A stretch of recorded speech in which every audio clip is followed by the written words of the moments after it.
Moving and shaking this morning, Jay Powell. Bloomberg has learned that the former Treasury official in the George H.W. Bush administration is now being considered for a vacancy on the Federal Reserve Board.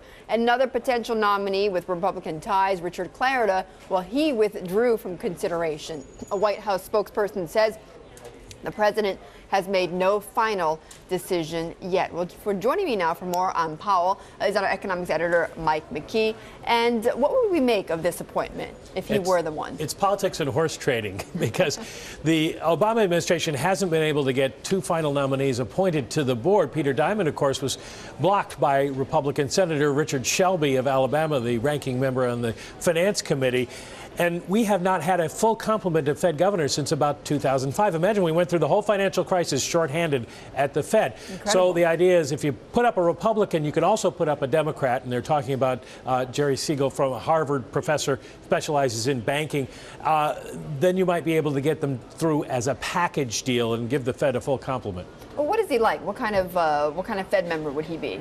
Well, he would be sort of the liaison to Washington that Kevin Warsh was before he left the board, because he's worked on Wall Street most of his life. He worked at Dillon Reed. He started his career there, went on to the Carlyle Group, worked at Bankers Trust, a number of different hedge funds. So he has the market expertise that the Fed is lacking right now. And is there any sense that even his nomination could get blocked by Congress? Well, we don't know yet because it's still early. They haven't put up his name. This is sort of the trial balloon, first reported by the Wall Street Journal. They want to see who's shooting it down and gauge the reaction on Capitol Hill and from interest groups before this goes forward. But they have been stuck trying to fill these last two vacancies for some time.